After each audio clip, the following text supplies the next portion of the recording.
wananchi wanaopitiwa kwenye mradi lazima walinde mradi huu. Sote tulinde mradi huu. Serikali itafanya wajibu wetu, serikali ya wilaya itafanya wajibu wao, serikali ya mkoa itafanya wajibu wao, lakini na Watanzania wananchi tufanye wajibu wetu. Hilo ni muhimu sana, sababu tunaikiza hapa dola bilioni 1.326, takriban trilioni 3.06. Ni pesa nyingi, ni pesa nyingi. Hatuwezi kuona watu wanafanya mambo ya ovyo. Hilo la kwanza. La pili, maeneo yote ambayo mradi huu utapita lazima tuchangamkie fursa wakati ukifika. Fela hapa patakuwa na station kubwa kama nilivyosema. Hapa ndio tutakuwa tunabadilishana mabehewa, tunabadilishana vichwa vya reli, tuna mzigo unakuja hapa, unaotoka nchi za jirani utakuja hapa kupelekwa sehemu nyingine, unaotoka mikoa ya jirani na kuja hapa, pia unaotoka bandarini utakuja hapa. Kwa vile wananchi wa maeneo haya tujipange kutumia fursa hizi. Ni muhimu sana. Mradi usije kuwa unapita hapa alafu sisi tukawa nakuja watu kutoka mbali wanachukua hizo fursa.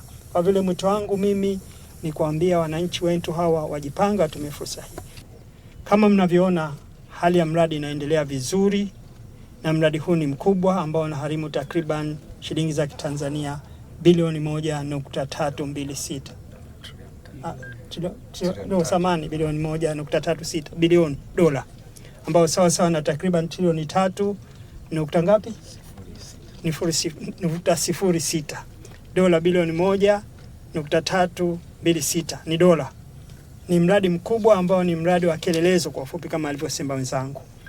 Tumeanzia Mwanza, na kama mlivyoona nyinyi waandishi na wengine mlikuwepo Mwanza, kazi mzuri inaendelea kwenye majengo yale ya abiria, ambao pale patakuwa na majengo matatu.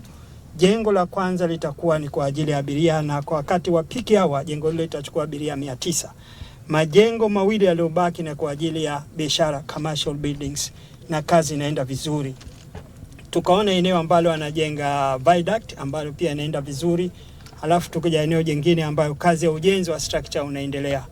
Overall kule Mwanza kazi ya ujenzi wa structure inaenda vizuri. Kwa ujumla structure, yani madaraja, yo viaduct na vitu vingine imefikia asilimia takriban 91. Kazi mzuri. Sasa kazi kubwa kwenye mradi kama huu ni kujenga structure. Mambo mengine hii ya kuweka mataruma, ya kuweka reli ni mambo ambayo ni rahisi kuyatekeleza. Sasa overall mradi unaenda vizuri, na tunategemea kama alivyosema engineer, itapofika 2028 tutaona reli inatoka Dar es Salaam mpaka Mwanza. Mimi nitoe wito kwa wanamisungwi wenzangu kwamba na sisi tuna wajibu wetu wa kufanya kwa mtu mmoja mmoja na kama Misungwi kwa ujumla, kwa sababu tunalo deni kwa serikali yetu tukiwa mtu mmoja mmoja na tukiwa kama wilaya. Mwezi uliopita Mheshimiwa Waziri, tulifanya uzinduzi wa meli kubwa pale. Tukaambiwa ile meli inahitaji abiria 1200 lakini tani za mizigo 400. Je, hiyo mizigo ni nani anaijaza hiyo? Na ukiangalia dira ya taifa inasema tunalenga kujenga taifa jumuishi lenye ustawi na lenye fursa sawa kwa wote, na linalolenga nchi yetu kwenda kujitegemea. Kwa hiyo mimi nitoe wito kwa wenzangu kuwa na wajibu, maana hata hii reli ukiangalia italeta mizigo ya kwetu hapa na mikoa ya jirani, lakini italeta mizigo ya nchi za jirani za Uganda. Lakini je, itaondoka na nini hapa kuelekea kwingine Dar es Salaam hadi bahari ya Hindi au bandari ya Dar es Salaam ambayo ni bandari kuu inayotupelekea mizigo. Tunatoa shukrani zetu za dhati kwa Mheshimiwa Rais wa Jamhuri ya Muungano wa Tanzania Daktari Samia Suluhu Hassan kwa namna ambavyo sisi wanamisungwi tunaweza tukasema tumepitiwa ama tumebahatika kupata miradi ya kimkakati katika eneo letu.